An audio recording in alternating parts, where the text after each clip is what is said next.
Swinging them big balls.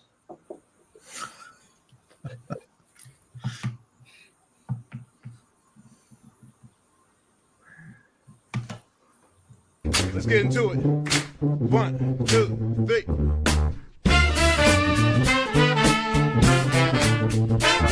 Let's get some more. Have your hands. Some more. Let's get some more.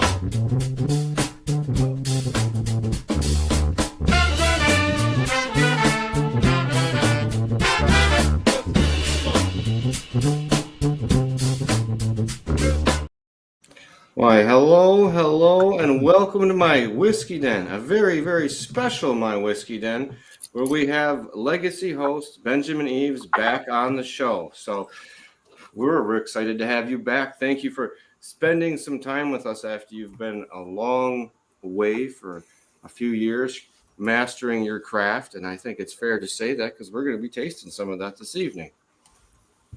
Looking forward to you guys trying it. I am. And sorry, anyone on Facebook, I updated last week and it just gave me the finger this week, so I'll be reposting that. Didn't say anything till I hit go. So thanks, Mr. Zuckerberg. We always love you for that type of stuff. Mike, before we go any further and start tasting some of these wonderful samples and talking about Ben's time beforehand, do you want to tell people about the Bar Cart Co-op? I would love to tell everybody about the Bar Cart Co-op. Let me make sure I'm not going to get barked on while we're doing this. Anywho's will be. All right. So we are proud members of the Bar Cart Co-op, which is a collection of friends who create content for the whiskey and other distilled spirits public. The Bar Cart Co-op YouTube and Facebook pages have information about upcoming and past special shows, which happen about every quarter. From blind tastings to distiller panels to discussions of special collaborations and the usage of unique grains, the Bar Cart Co-op has educational and fun episodes for your enjoyment. The oldest show in the group is Distillers Talk, hosted by Christy Atkinson and Alan Bishop.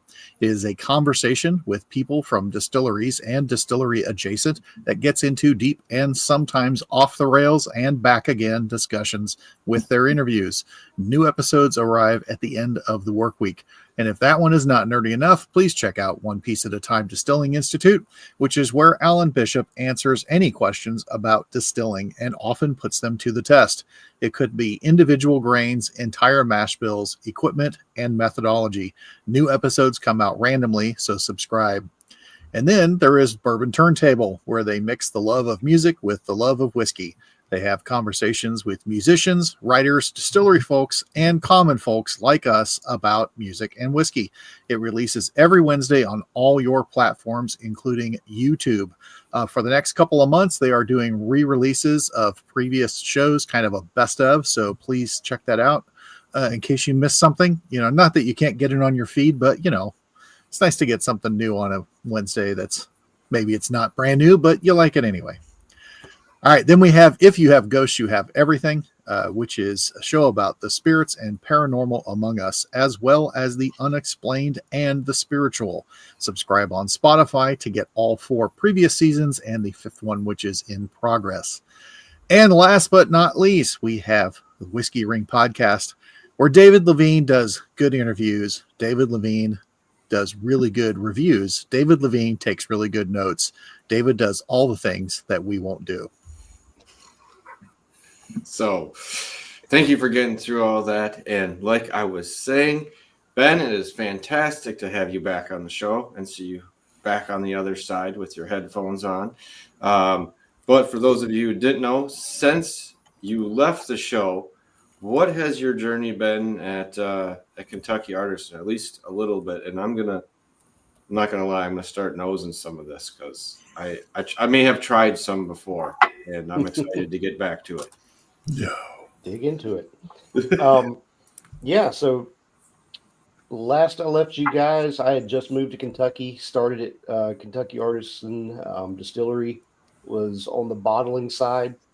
After a few months there, moved to distillery and started the journey as a distiller. Within a short time, I worked my way up to lead distiller and lab and sensory lead. And from there, back in October, took over as processing manager. So still have a little finger in distilling there, but not quite as much. So I'm much more into product development and managing bottling, processing, still managing the lab and the sensory side of things, and tackling every bit of administrative process that I can. You So administrative. yeah, Everybody loves paperwork. Come on now. Pencil pusher. yeah, and it's part of it. Shit's got to get done. That is true. But lots of questions. But I was going to say, first off, how was it going to Kentucky Artisan and learning under distilling under Jade Peterson while you were there? Because I know you have affinity for him, and then what he's done. You didn't jump ship like there are a lot of people in the distilling industry that are very a couple of years at one place is about all they can handle, and then they seem to rotate to someplace else. And you've stayed there a while and worked your way up. But I don't. I feel like that would probably wouldn't have happened if you didn't have him ahead of you. Am I correct in that? I think that's a pretty fair assessment. I'm not necessarily an itinerant kind of guy anyway, so I like to dig my roots in and learn as much as I possibly can. But Jay's been phenomenal.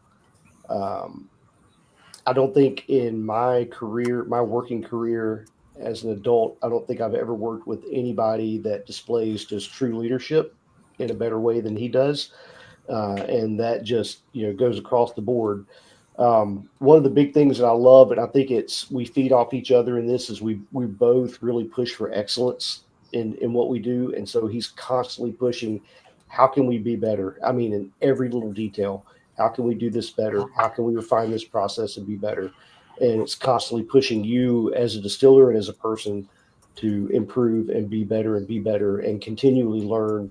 And I mean, that's one of the big things he's constantly pushing as well, is to just learn everything you can, take in as much information, process it, figure out what works, and just keep learning and keep testing, keep trying, keep improving. So that for me has been, it's challenging, but it's also been a fun part of the process there.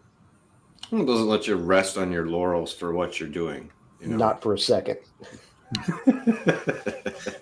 Is there going to be a point though where you're going to bestow upon yourself some sort of nickname like the Conflagulator or Alchemist? No.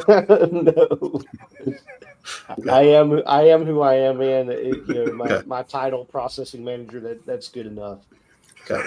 I'm just looking to, I consider myself a student of distillation, constantly learning. I've shared some posts on Instagram about that, in the fact that if you will allow it, the still can be your master and your teacher. It can teach you a lot about, not just about distillation and things like that, but a lot about life. A lot of the things that you have to, the disciplines you have to apply towards distillation. It can teach you a lot about those things that apply to life in general as well. And so that's, for me, some of the personal lessons I've taken away from the last few years, especially in working with the column still. Pot stills have their own character. Same thing with the column still. It is not just push a button and run. They can be just as finicky and have just as much of a personality and attitude as any pot still that I've been around. So That's neat. All right, now with this series, this is one of your guys' very first house releases. So I was going to say this is our first house release. It's very exciting. I was going to say, how did you decide on the amount to release now? Because I was going to say we're doing 3 tonight, and I think there's 6 total that come out. If I'm correct, I could be wrong. We've got 6 labels, that are going to come out. There's 5 mash bills. One of those is going to be a white dog version of the weeded bourbon, which we already have that selling at the gift shop. But it was basically, we're looking through our supply of barrels and what we have, and trying to figure out at age points, what's tasting good, what's ready to release, what do we have an appropriate number of barrels for. So working through and deciding which mash bills right now we're going to release, but this leaves us wide open because of our experimental style. Just like with just this week, just today, Cody's running a weeded whiskey off the still. So that's something down the road that we're going to have. We've got a lot of different experimental barrels and things tucked away that you're going to see over the next few years. One-off releases, single barrel releases, different mash bills that are going to make their way to the tasting room and on the shelf in the bottle as well. So, but this initial 5 mash bills is what we're rolling with. Like you said, with him doing that, you guys give him a little leeway with going in at a higher proof than what you typically do. So I was going to say that's another little twist that you can see how things go. So yeah, it's with the still. I mean, and you guys were in on the chat a little bit today that when we were discussing this. Normally we shoot for around, like, our bullseye is 135 proof coming off the still, but we give the distillers and myself, when I was doing this, you got some leeway to play with flavor. Like if you feel like it's tasting better at 137, then run it at 137. Or if that particular fermentation is tasting better at 132, then that's where you run it at. And today they were running this weeded whiskey fermentation and coming off at 140. It was just gorgeous. So I was like, just run it there, man. That's good. So. No, sometimes that's what you got to do. Right. So, Mike, Mitch, what are you getting on the nose on this one? It looks like you were writing stuff down already, like you were cheating. So I figured. I don't want to. Yeah, I don't want to forget because that's usually what happens. That does a little bit of age. I've had that.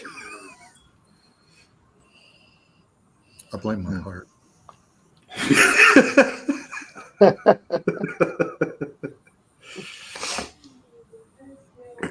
Oh, yes. Spencer, this is the wheated whiskey.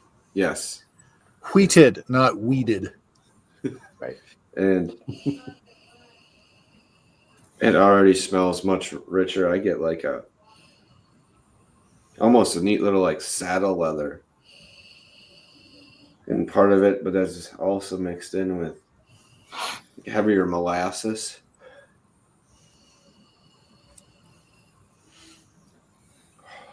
Okay, hold on here. I went in too deep.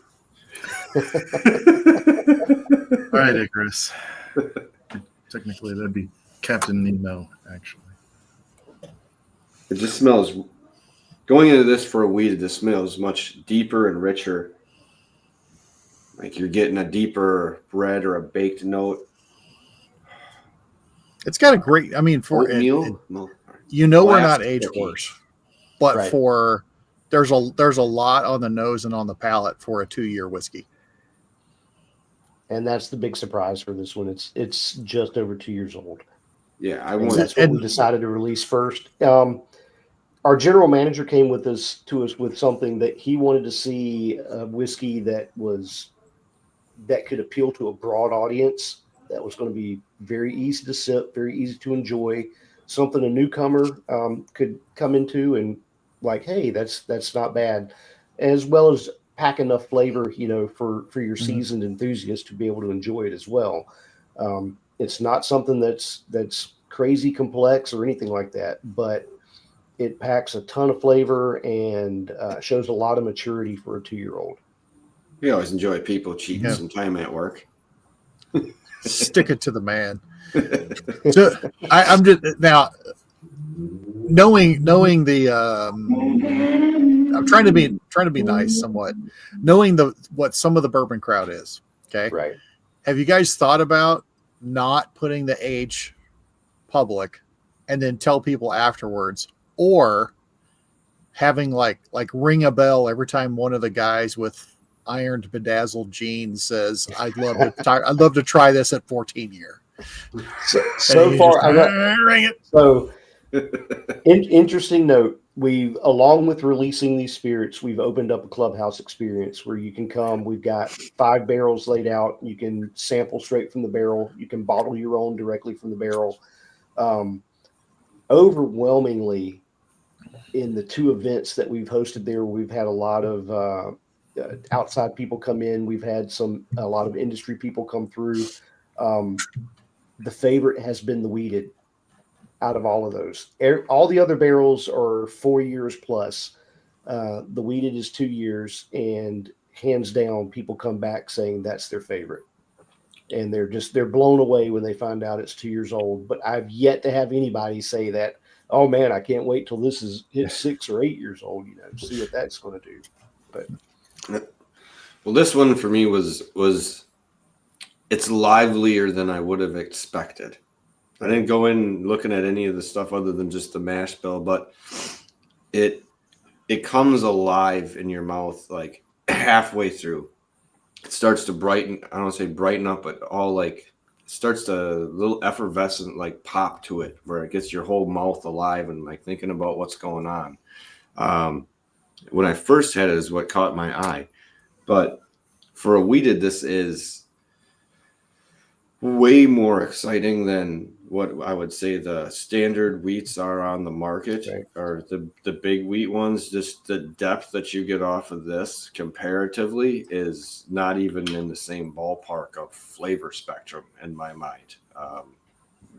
This is, like I said, it's got this molassesy oatmeal cookie like depth to it that you miss on a lot of the other ones, especially early at 2 years.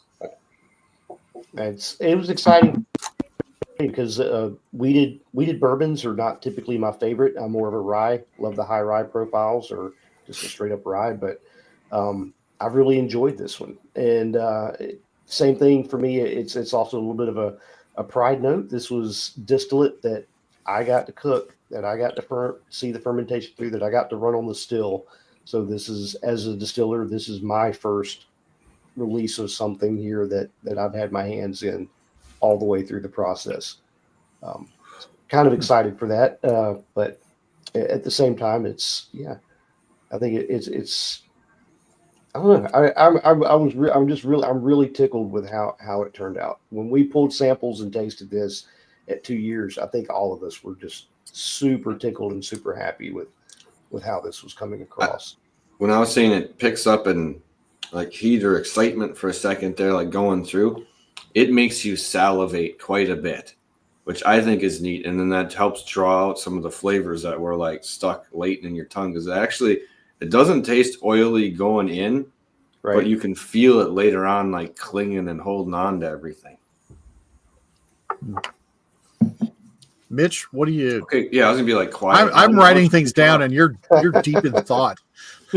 So I can't figure out what fruit it is because it's similar to cherry, but it doesn't have that tartness. But it's like dusted with Dutch processed cocoa powder, where it's just like a little chocolatey, a little sweet. It's not like bitter dark chocolate, and it's not like creamy milk chocolate. Mm-hmm. It's quite good, and I'm deep in thought because I'm running through my head all the fruits, and I'm just like, is it? I don't think it's that. Mango? No. So I'm struggling a little bit.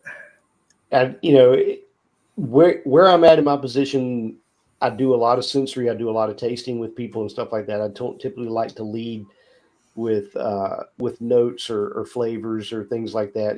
Plant that little seed in somebody's head. They think, oh yeah, that's what I'm tasting. I want you to figure it out for yourself. But for me on that one, as far as the fruit note, I think if I remember on that, it's got a little bit of an apricot note to it. Maybe that's where you're going with that. I was going chocolate covered like tangerine for a second. Okay. Just what's like hanging out in my mouth because it's a little bit brighter, but it's not orange or lemon. So the other thing I'm interested in is on the nose, I keep getting dill, like just little wafts of dill that come through, which is normally what I associate with rye, and there's no rye in. So I'm concerned about myself, right? You're in a bit of a pickle. Yeah. Yay! Yeah. All right. So the stuff I was writing down on I was doing the individual things that I was getting on the nose and stuff, but okay, what the nose reminds me of is, I don't know if I think it was a Werther's, but if I'm correct, there was a Werther's that had chocolate on it. So that had like a little spot of it, or there's one that looks like a Werther's that's got that. And so it reminded me of that and a little bit of, because there's like a candy quality to the nose, and it was like that and a combination of a Brock's caramel, the ones my grandma used to have in her dish all the time, because it's just that very specific one. But then I was getting a little bit of the leather, and I see, yeah, I get like the oatmeal, like you're talking about, Pat, not real strong, but the fruit that I was getting on of it was like a clementine, because it was like real quick and bright and sweet that I was getting on it. But I've also had a lot of clementines in the last 2 weeks because they've been on sale, so that's probably why that one popped up. But well, you've had a recent reference to that flavor profile, so it's fresh in your head. I don't know if I do. No, I'm sorry. Yeah, you're asking us about candles. I don't know what's on me. Hey, they don't sell it at Aldi as a no. candle. I think she's. I bet, because I thought about this when you were talking about the Werther's. I bet she's talking about Reasons. The little chocolate covered caramel. Okay, candies. I know what you're talking about, like the little tiny, almost look like rabbit turds, like size thing. No, I don't. I think they were more like I think they were like a square, but I don't know. It's been a long time since I've had one of those. That's sad. I should know my candy better than that. I feel like I was. You really should. We give in Fat Boy tasting notes when we don't even know our candies. Yeah. Need a refresh. Yeah. You need to step back into that. I can only handle so much sugar now. There's a difference. I can drink for a while. It's just, how many times can I go back to figure out, a snack cake pairing? Because we do have one of those coming up with Chef Paul. We do. We're going to be, I can't find it in there. We're going to have 5 different snack cakes. We're going to figure out what whiskey works best with them. Of course, in our opinions, which is correct. In my opinion, snack cakes go best with excess because you never want to stop. At least zebra cakes. So, all right. This one, like I was saying, Ben, this is really, really nice, especially for the age. And I don't see, like I said, I don't see why someone would be asking for it to be 14 years old. You know, that's. You know why? Just because. That's why. That's the only reason I say it. Just because. I mean, those people are out there. It's just life in the whiskey world. So, and unrelated to your whiskey, but yeah, you're saying those people are out there. I was doing a tasting, and someone came up. They were young, and they were concerned with age. What's the age? What's the age? It's like, why does the age matter to you? It's like, I found where it's got to be 10 to 12 years old, or it's just not worth my time. So he's going this whole thing, and I was just trying to say, well, you really need to be more open about it because you don't understand. And I said, hey, Elijah Craig used to be 12 years old. I asked him if he liked it. Oh, I love Elijah Craig. Okay, well, it used to be 12. Now it's not 12 anymore. Now it might be 10, might be 8. You don't know what that is on there. The whole time, though, that he's doing this, and I didn't say anything because I didn't want to be in total ass. But the whole time he's going on about age. You know what he's got in his hand? A Four Roses small batch select with no age statement. Right. Yeah. It's like you're just spouting shit. I mean, across the board, the vast majority of bourbons that are on the market don't have an age statement. It's few and far between, actually. So, trying to get to 4, most of them. Right. Well, I was just gonna say, I'm like, once you get to 4 or 5 or 6, you're kind of in your own direction. At least you'd hope they are. Obviously, you guys. I learned this. I think we all kind of grew in this together. Just understanding that age is not as important when it comes to this, all of this, but. For me, it's been reinforced at the distillery and what all I've gotten to taste and what all I've gotten to experience there. My flavor profile, my palate preference is more towards balance. I don't want to just sit barrel, but I don't necessarily want to just sit grain either. I like to see both of those married, very evenly and have balance to each other. And most bourbons that I've gotten into, once it hits that 8-year mark or starts getting past 8 years, too much tannin, too much oak.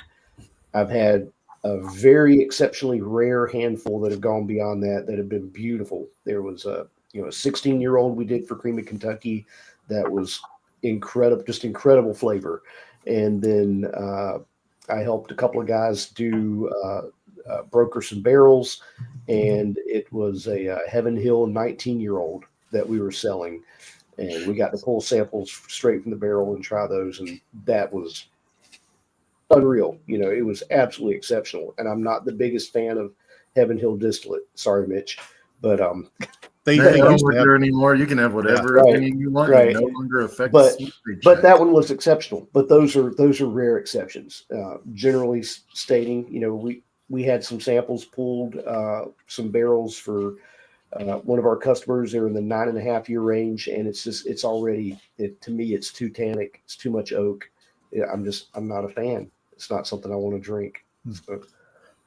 So I got a question about the proof on this. At that point, do you So- start suggesting maybe bringing in? Go ahead. Go ahead. Mike. No, go ahead. No, I forgot what I was going to say anyway. So go ahead now. I thought my speaker was off for a second. I was like, oh crap! I had to look down on the way. So, all right. So the proof point that you did this, what did you find going up or down? Because I mean, I know you set it up for a reason, but what did you find going up and down in proof points with the whiskey? So and I'm going to ask you that same question on all three. Sure. So the samples you got that I sent you guys, that's straight from the barrel. So that's barrel proof. Okay. Is what you're drinking at. What we bottled at for this one, for the mash bill number 4, was 83. So again, we wanted something in that low, pushing towards the 80s, that would make it very easy, very approachable for the new person coming into bourbon. But it still packs enough flavor. So, but the samples I sent you guys are straight from the barrel. We generally go in 110 at the barrel entry. Obviously, where it ages out at the warehouse is going to determine where that proof goes up or down, along with the seasons that we have here. And obviously, we can manipulate that some with some warehouse management.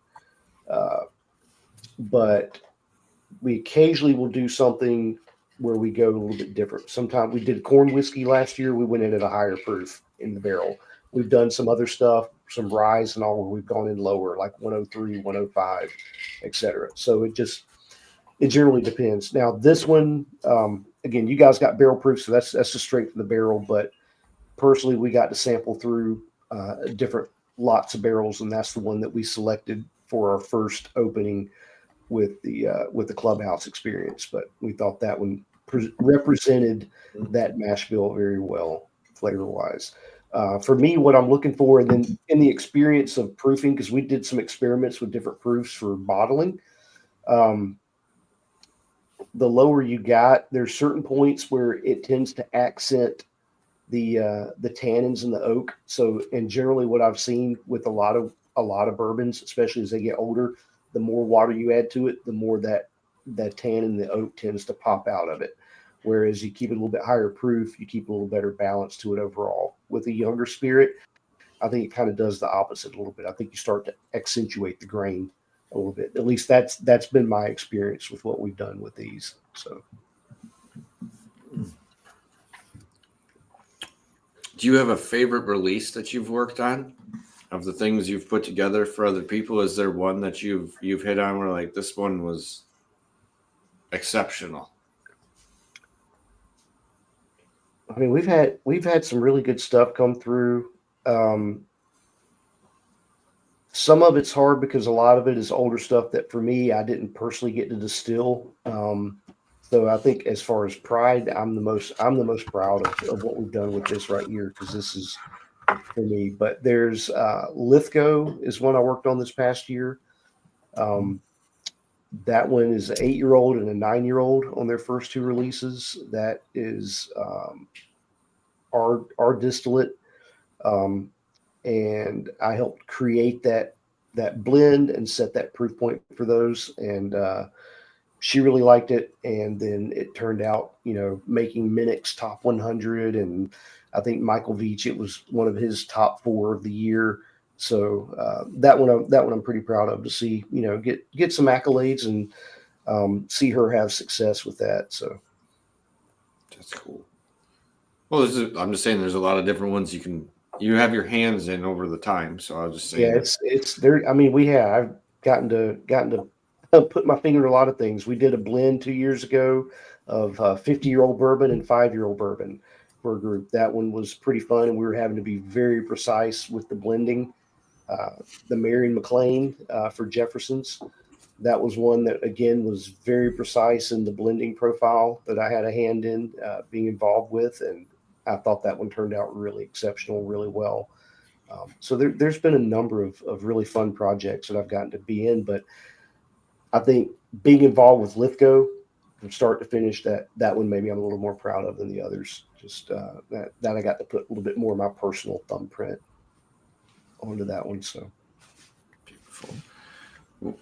Where do we want to? Oh, sorry. Have you come up with? Is there a mash bill that you've had to work on that you hate? when it's so that It could be for any reason. No, that's funny. Funny you say that. So this one right here, this mash bill number 4, the wheated, I really don't like it coming off of the still. I don't typically like wheated. That's my least favorite distillate when it's new mate coming off the still. Wheat tends to have a bit of earthiness to it when it's fresh, when it's coming off. A lot of that obviously transforms in the barrel, but it's a flavor profile that I don't really like. I love the rye coming off. But that one is one that's funny. Jade's the same way. He doesn't like the wheat coming off the still, but after it's spent a few years in the barrel, then it just transforms, and we really come to like that one. But that would probably be the one. Sweet. What's the next one we should move to here? Go to the High Rye, which is going to be your number 2. Yeah. Recipe number 2. That for me is one of my personal favorites as far as finished product, but also distilling, cooking, fermenting, distilling. I love that 60-36 profile coming off the still. These noses are so different. Oh, yeah. And they're throwing me off because I got that hint of dill on the wheat. Right. And this one, I'm not getting dill, which is making me very upset. Like, it's got an incredible, like, hay and grass note to it, which sometimes I associate with wheat. So apparently Sure. I think what you're going to find something for me that's a point that I love about what we do. The rye and the corn are grown less than a mile up the road. It's a historic farm, and we use a Ryman varietal rye, and it has such a distinct flavor profile compared to a lot of other ryes that I've had. And I think that attribute is part of what sets our distillate and sets some of our whiskey apart, because that the contribution of the rye in there, it's going to come across different. It's not the same rye that you normally associate with, with if you've had bullet rye or something like that. Oh God, no. It's sorry. It's got a very different profile to it, and those flavors are, they're going to translate differently. I have my own feelings about that. I'm just not the biggest fan of. I mean, when you say rye in the whiskey world, people usually their first minds are going to like MGP 95.5 and that that bullet rye profile. And I think as you guys have explored over the last several years and what we've done, there's a lot of different flavor profiles to rye, and that's what ours has a very distinct profile that, again, sets it apart from other ryes, other bourbons. It's heavy and thick coming into it. You know what I mean? It's dense. It doesn't, like some other ryes, you get like 2 or 3 notes, and this you're coming in and you're really having to work through it. Yeah. So this one, 60% corn, 36% rye. The rest is malt. And I can't tell, and this is my problem, is if it's either like a raisin or like a date or a fig. I don't know. There's like a darker little fruit note to the bottom of this hidden in here. Oh, the dog. For a second, I thought you were blaming Dunkin' Donuts. Well, that is his name.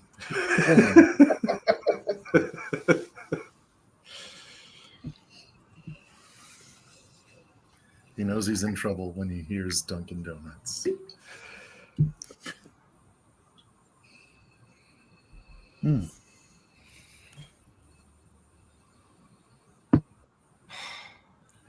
This is just like it's like a baking yeast. I'm sorry, it's so thick. No, This it's is a just like, no. it's It sounds like a scuba class going on right now. It's like everybody's breathing in there. I'm doing the better Darth Vader impression.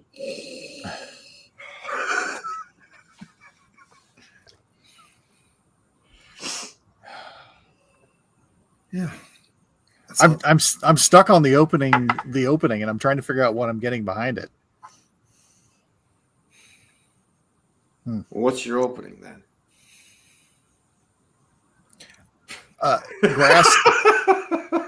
Grass, and yeah. What's your name? No, grass on a hill in a field with a light breeze. That's the first note that I'm getting. Just getting that country grass. Yeah. But there's something behind it that I can't that's figure out what it is.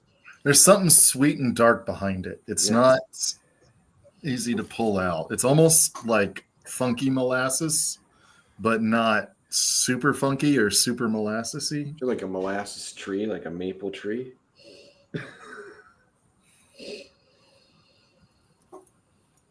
Yeah, it's got this nice earthy quality to it. And it's so deep and dense, which I say I'm getting like raisins and stuff through in it.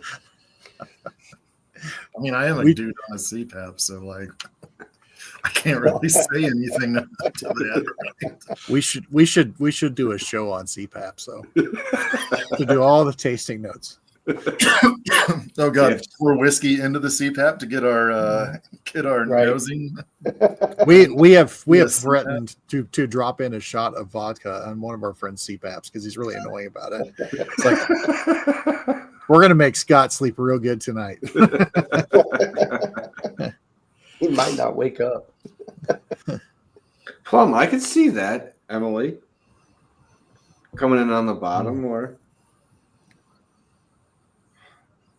yeah, this is wow. Sorry, I'm just gonna go in for a drink. Too bad. All right, yeah, fair.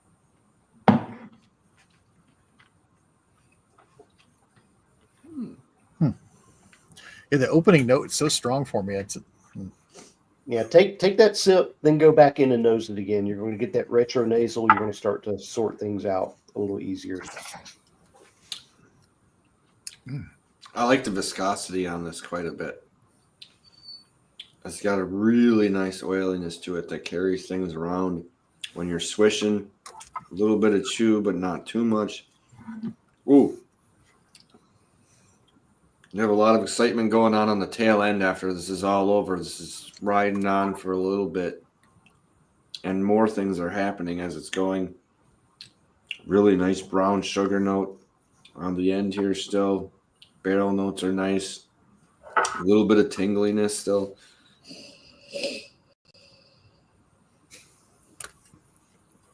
Here, I'll mute myself here. It's not just you. I'm listening to myself too. It's just funny. It's I think for me, what I love about this one so much, especially after it gets some age, you start hitting that 4-year mark and above. And I think even after 5, it gets better.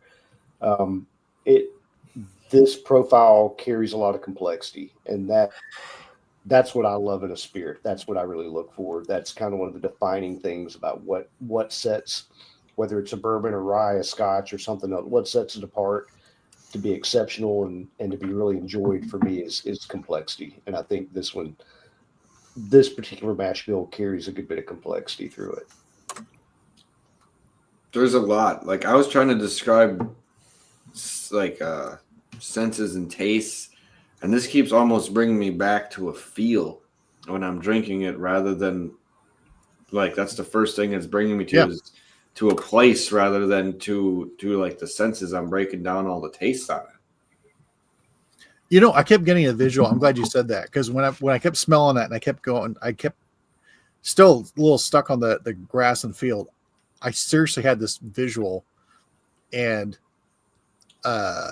haven't seen it for a while or anything like that. But the I can't say prairie scenes because they're basically all prairie scenes. Dances with Wolves, and I'm like, because there's all the scenes of that, you know, and the lovely Mary McDonnell wearing her Indian outfit, but we won't talk about that. But it goes in like waves. Like after you swallow and you're getting the finish on it, it kind of just continues to bring itself back up. I get a really nice. I get leather, black tea, and honey on the palate. I get that. And I'm Mhm. trying to go back in there, try to pick up more. So for me, the first pop is like a super dark brown sugar creme brulee. Just that sweetness with a little bit of that creamy vanilla behind it. And then it goes kind of sorghum on me, if that makes sense. It's Okay. not like the sulfury molasses. It's a deep, dark, funky sweetness, sans sulfur. Okay, this is the second one. We're gonna see if this goes through all three. It is the barrels are making me like salivate and get just a little bit of it's like a little bit it's like a little bit of Yeah. tingle, and it's not like alcohol burn, but there's just like a little bit of tingle on the like leftover, and it's causing me to salivate a bit, which is not normal but neat. Like I said, I feel like that helps pull out some like leftover notes to the finish as you're going through it.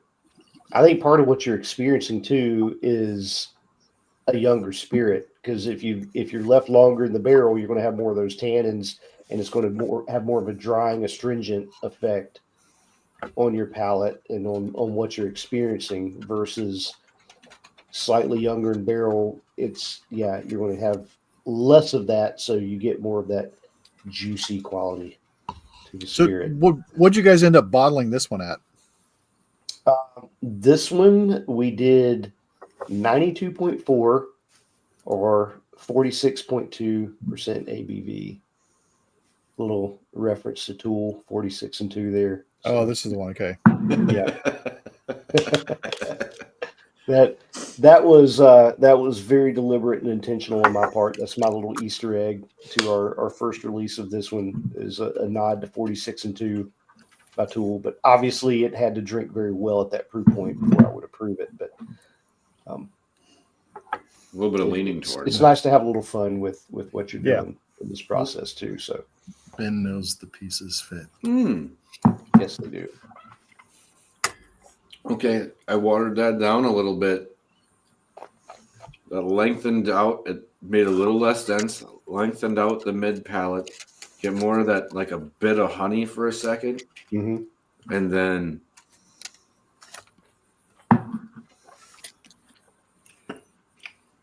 neat little chocolate. Still the rye notes. A little bit of mint.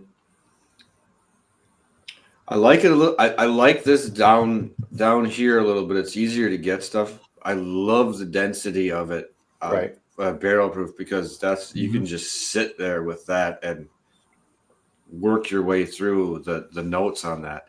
And I the first two of a blackberry, I get that where you get that little bit of the rind in it.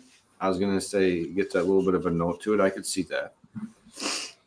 You know what I really like? Oh, go ahead. I was going to say one of the notes, going back to Mitch, what I consistently get from this profile that I like is that little bit of sorghum kind of molasses note you're talking about. Blend that up with a little bit of granola, and that's kind of that core flavor profile to me. There's a little bit of that earthiness from the sorghum, but you get some of that sweet oat and kind of grain note in there that for me starts to pull all the flavors together. Mm. You know, what I like about this is it's not by any means trying to fit into a standard Kentucky bourbon profile, Right. and it's also not not so far out there enough that anyone would go, what the hell, in a bad Right. way. It's a really good, like the flavors coming off of it. It's like, this is not, it's just not a cookie, for lack of a better term, not a cookie cutter bourbon, not a Right. safe bourbon. And yeah, I dig it. I like the flavors on it. Hold on here. At full proof when I went into it the first time. With that higher rye, it was a little bit of the flavor was like going to like Jiffer's Glen's rye on the nose, that young one that they don't do anymore, where it was like it had a little more boldness, had a little more depth to it. But it wasn't aggressive on the nose, but you could tell there was more going on just by getting it close to you. You're like, oh shit, we're in for it, That's what that one was. I really dig that And one. then I remember those. And then you took a sip, and she grabbed you by the collar and proceeded to beat the shit out of you. Yeah, that doesn't happen. That part of it In a doesn't loving happen. way. Yes, Yeah. absolutely gorgeous way. This one more caresses your cheek with the back of its hand compared to that. Right. It blows my mind how wrong I was with my preconceptions of what these would be. Because, in my opinion, the rye is so much sweeter than the wheat. And normally people think rye is spicy. But just that sorghum note is just gorgeous. And in my opinion, that is the first hit I get. Whereas, on the wheated one, I get cocoa powder first, which is delicious, but in my mind, not as sweet as sorghum. So, yeah. I take that as a big compliment, because I love being able to kind of subvert concepts and ideas and expectations in what we can do with things here. So very well done. Very, very well done. Yes. Mm-hmm. All right, we got one more. I'm going to start on this one because this is. I've been nosing this one since all of them have been blowing my mind so far. I'm like, all right, I was going to be like, how could you not have poured a little bit of this and it overwhelms the room a bit? Yeah, I was nosing this one about an hour before the show. So this, because I made my blend already. Your nose was making love to him that far in advance. That's. As a distiller group, this is our personal favorite. This is what we all love. I think, being, I don't know if it's just being distillers or being the experience that we have, whatever. A lot of us we love scotches, we love single malts, etc. And you're doing bourbon, you're doing rye all the time, and to kind of get to step outside of that box and do a single malt was pretty exceptional. And then the fact that we got to bottle and release this one, literally the week that we were getting ready to dump and bottle this one, was the week they announced the official single malt rules through the TTB. So that was kind of cool. This one in particular was a good friend of mine when I first started at Kentucky Artisan. Ethan, he was one of our distillers, became the lead distiller before me, and before moving off to Wyoming and taking over distilling role at Brush Creek Distillery out there. But this was his baby. This was what he got to do the mash bill and distill and barrel this one. We pulled samples from it, and we were just blown away at what we thought, how good this was, and like, this is ready to go. So we're very excited about this one. And for me, again, out of all 5 that we're doing, yes, the wheat is kind of special to me because that's my first as far as distillate. But from just a pure flavor standpoint, that American Single Malt, man, that's what I'm about. It is lovely on the nose, because when you were talking about scotch and stuff and just single malts, this brings you into that category, just coming up to the nose, where some single malts kind of veer off and go into their own realm. I was going to say, just by what they put into it, or some type of smoke or something they did on the end.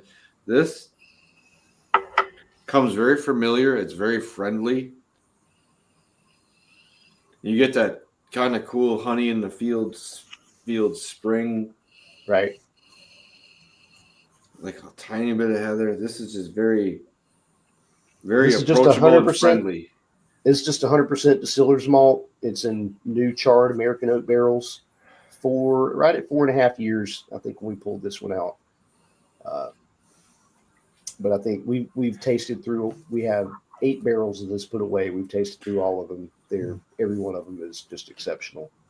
Have you guys thought about doing something smoked? That conversation's been kicked around. Okay. And this is the bready kind of yeasty note on this one. I can't pick the bread as my problem. It's like you're going to like a specialty shop, and you're getting I would love to see different. you guys. I was gonna say I'd love to see you guys do a side by side comparison at one point, because I did myself. This when the first sample we pulled and the first time I tasted this, in my mind, I immediately went back to a very early episode with you guys when we tasted through Rua. I could see that the original one, and the flavor profiles kind of to me were very similar. That's where my mind immediately went to. Yeah, I have pastry dough is one of the notes that I had on there. They jumped into the bombs so much after that with the port and the sherry and whatever it was. Right. So, but yeah, you get that kind of that bass note in here with that as well too. Hold on here.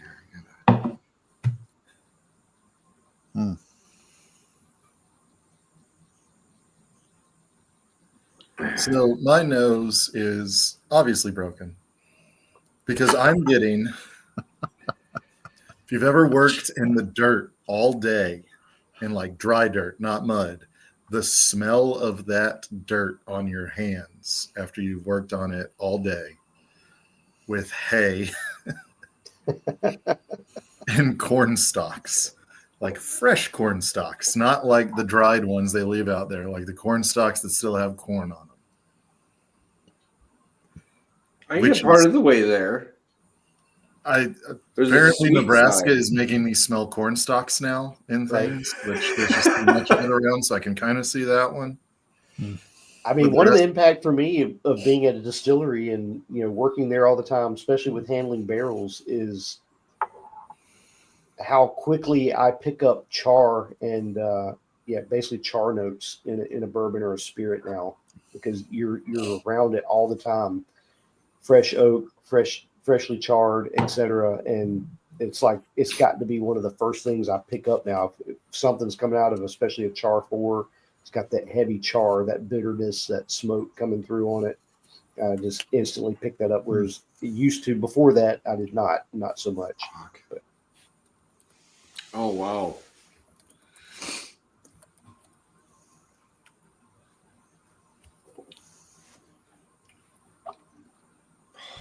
I'm trying to figure out who this reminds me of.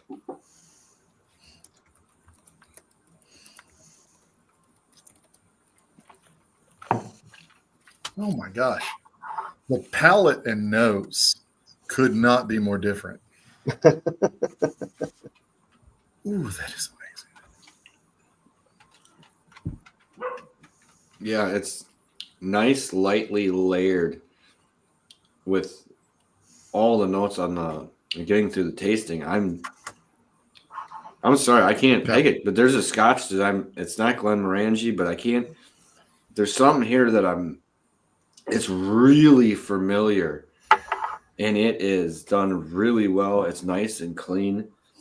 I'll get back to some other tasting notes in a minute, but that's just throwing me off. I can't find its sister whiskey. It's pissing me off.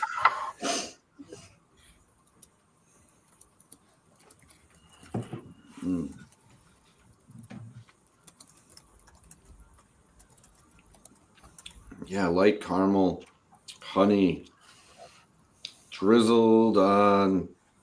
Oh, I can't pick the pastry. I just want to say like a Danish right now, but that's cheap and lazy. No, it definitely does have that kind of pastry note in there, I think. This thing is. Sorry, I'm just writing stuff down here. Mm-hmm.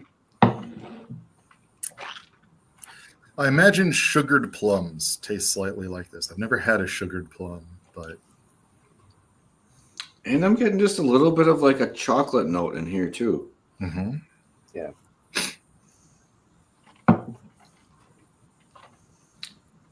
That's coming more to fruition as I go in sip for sip. Sorry. I guess I'll just have to have a little bit of a rough morning. I've got tomorrow off. God, this is good. A lot of, Yeah. had a lot of rough Tuesday mornings after nights with you guys through the years. Mitch, you're not moving again, are you? I hope not. Okay. Depends on how much Nebraska rubs off on me. If it's too much, I won't be able to handle it. I think that's the state slogan, Nebraska. We're going to rub off on you. I thought that would be a very specific clientele. Yeah. Oh, truck stops, I guess. I don't know. Hey, I-80, baby. It goes all the way through. That's right. Mm. Hmm. All Yeah. right. So I was writing down. So I had, on the palate, what I was getting was pastry with powdered sugar, almonds, and chocolate. Are we not going to say marzipan since it's an almond pastry? No? I mean, if you're trying to find alternative words for perfectly fine descriptors, sure. You don't want to put an ascot on or anything like that? No, I'm good. Maybe we should wear bolos instead of ascots. I have an ascot. I don't think I do. And I don't think I have a bolo anymore. I used to have one from Scouts. I don't know if I could pull off a bolo. Wear scout scarves. and you have to carve your slide of your favorite whiskey bottle. Yeah. That's actually that's fucked up, but kind of funny. Could you imagine going to like a whiskey festival and seeing some people with scarves and like a little symbol on the back for something? You're dressed up like the kid Russell from Up. Backpack full of whiskey. Right? Your shirt doesn't fit. I'd like to help you open that bottle, man. I bet you would. All right. Don't take No, I like the single malt a lot. It does. You mentioned that about Rua, and it's like, yeah, I don't like making that comparison to stuff, but it has. I've said doughy about stuff before, and sometimes doughy can be a bit much. But it has, it's got that nice pastry dough quality to it. An apple cinnamon Danish. But it's got honey on top, like I said. There's honey is wrapped in here nicely. Okay. I'm going to pour a little bit more of that. It is fantastic. Yeah. To me, it ends once again on cocoa powder. I still got the blend. Go back and smell Ben's one. Number 4 after having the malt. Whoa. Yeah. Almost like barbecue for a second. Sorry, that's just me. Hey. I didn't have any, so it's Hey, I do want to before we get too far ahead, and I was telling Ben before the show I am getting shit full of having to deal with this, but I need to do a couple of toasts. So just in the last 3 weeks, one of my good friends from work, John, passed away. And then 2 friends lost a parent, and then just found out today that an old friend passed away who was probably the sweetest human being anybody's ever met. So for John and for the parents, and then for our friend Dennis, I do like to cheers, and for anyone else. And I'm kind of done with this. So okay, sorry, Mike.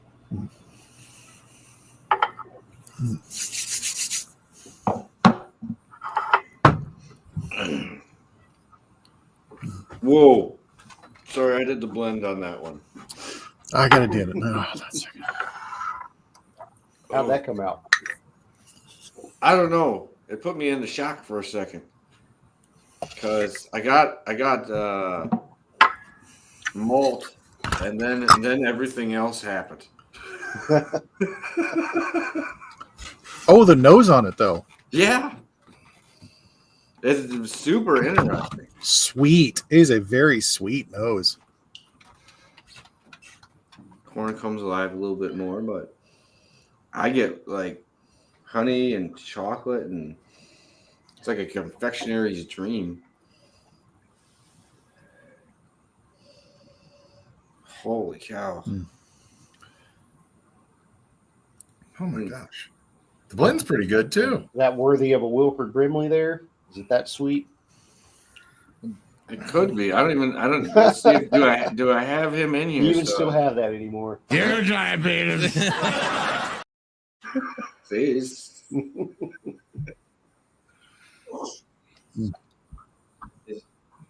No, it's not. It's nothing like that Caval one. That thing. I knew exactly where you're going. I pulled that sample out.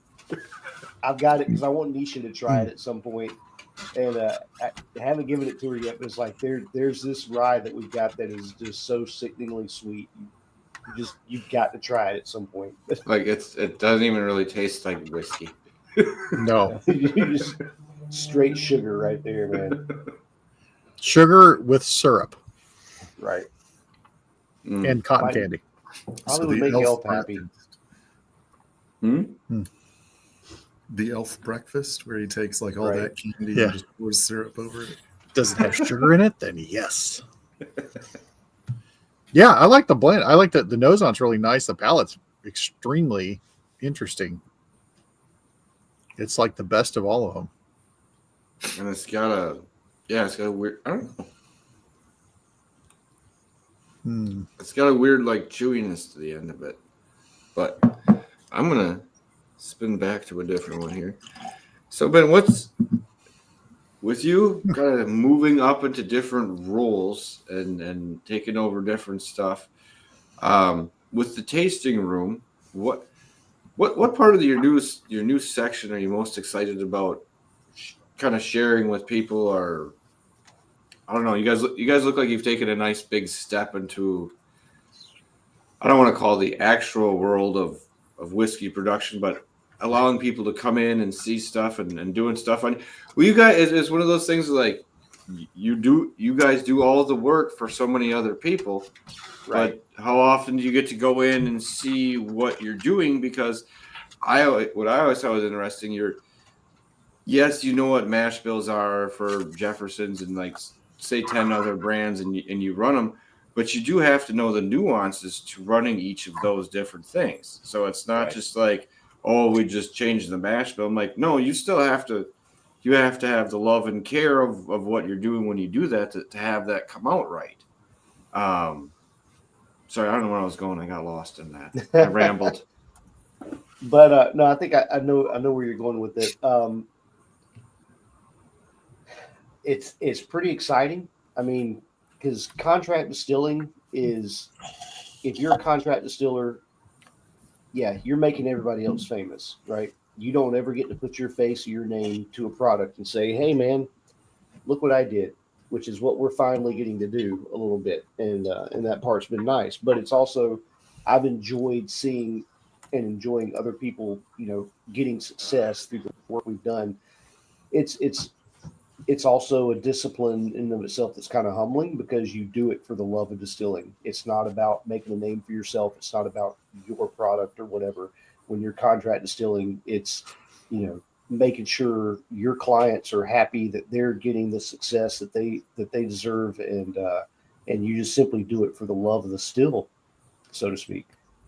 With this, we get to, we kind of get to put our face and our name out there a little bit and kind of show off in a way what we can do. We're not within the constraints of a contract or trying to fulfill a certain profile that our customer wants.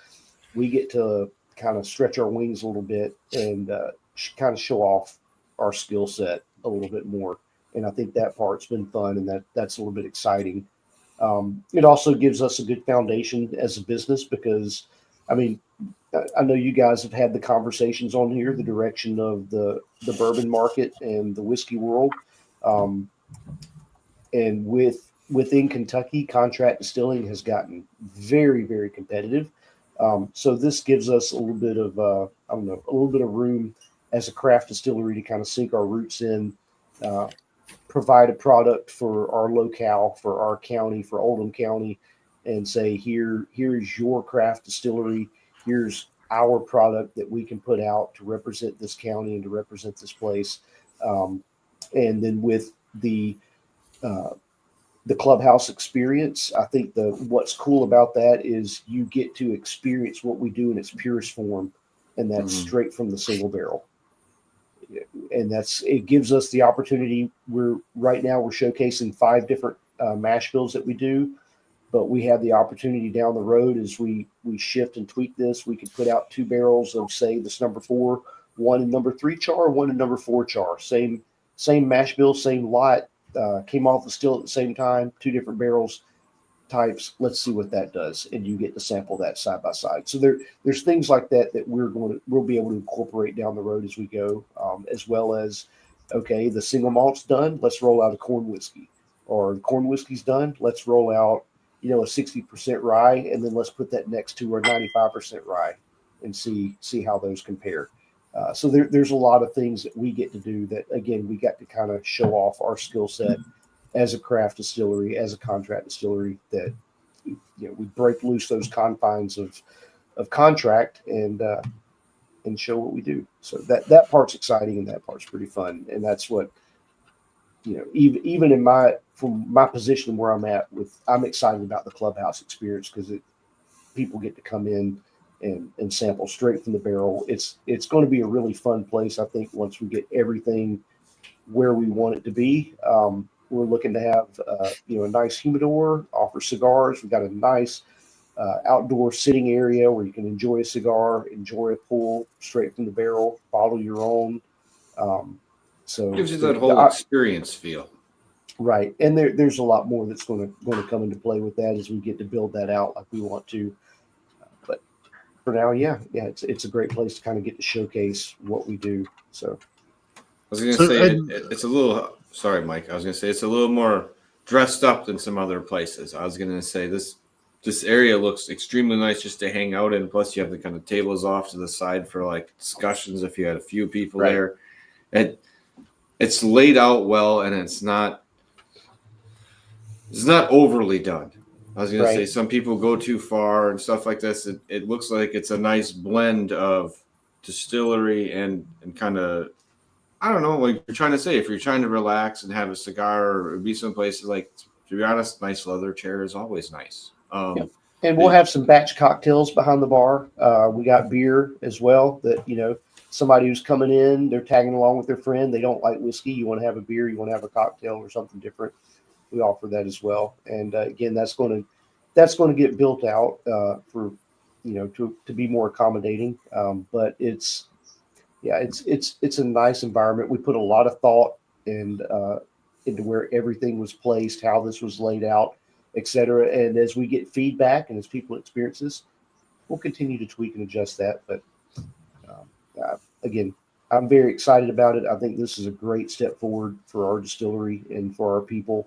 And we will have distillers behind the barrel, so to speak, thieving those samples for you. So if bring your hard questions, bring your nerdy discussions, the things you want to have, because it's not just a tour guide and not to diminish what they do, but at the same time, they don't have the experience and they haven't put the blood, sweat, and tears into what's in that barrel. And so you're going to get to interact and talk with our distillers on the weekends as you experience that, and be able to, again, bring your hard questions, bring your nerdy questions, and dive in deep to what you're tasting. Yeah, you can point out where someone almost lost a finger on this barrel. Yeah. Here's how not to handle a barrel. Do you have that barrel marked? Actually, I do. Yes, it's still sitting in the distillery. So, you never know. That could end up being your special batch.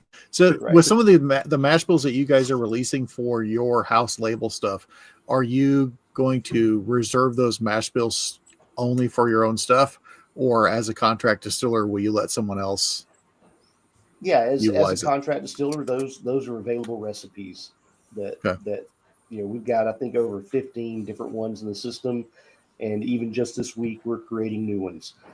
So it's obviously it's part of what, when we're offering, working with the client contract, those recipes are available, but we get to put our own little spin on them. So again, there's a lot of different barrel selection that goes into play in this, char 4s, char 3s, different toast levels, different other chars, different barrel manufacturers, etc. So we can play around and tweak some different things. But Okay. And the different barrel, the different from different barrels from different places could be just an interesting thing in and of itself. Just because of time, something was weathered outside, even if it's just a year's difference, could be There's a huge difference. well, I was going to say Mitch can really speak to this barrel experience, but yeah, you can just in handling barrels from different manufacturers, whether it's Speyside, ISC, Kelvin, West Virginia, Zach barrels, whoever, you can just from one to the other, from their construction to the quality of wood that's used, one versus another, etc. Their process, there's quite a bit of difference. That would bug me. So why don't you put these rye things experiments so far? I'm trying to think back through. There's a lot of stuff that we've got in the warehouses. I feel like there's some malted rye in there, and I feel like I've had a sample or two of that so far. But I'd have to look back to be for sure. But it is obviously something that we more than likely will play with going down the road as well. So I'm going to say, for your first set of releases for your own company, that's a pretty damn good and impressive start. thank you.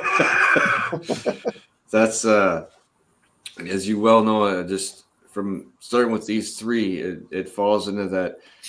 You knew they were doing good stuff before, and they are now. So go stop in, because every one of these has something unique and different about it. That is fun. I love how yours opens up and like dances on the back half. I don't know how else to explain that to people, but like it's very lively. I feel like that one is, if I can describe it, kind of like a roller coaster. You hit that first sip of the mouth, you get some initial sweetness, but then that mid palate builds as you climb, and then as you race back towards the back end of it, then that's where all the flavor starts to really explode out of it. It's almost, it's like afterwards, and then it's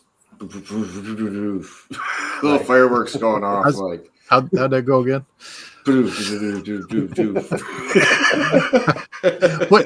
What did you guys end up bottling the single malt at? We're still deciding that. Okay. So what's been cool about this process is Jade has his perspective, I have mine, Cody has his, but from bottle design to label design, everybody's had input on this. It's been a complete team effort, from the tour center up front to the bottling guys to the warehouse. Everybody's gotten to vote and have a say in the direction this is all gone. We kind of get a final say on where the proof is at, and that's what we did. I set out some tastings last week, so we're kind of finalizing, because we'll probably be bottling that single malt this week.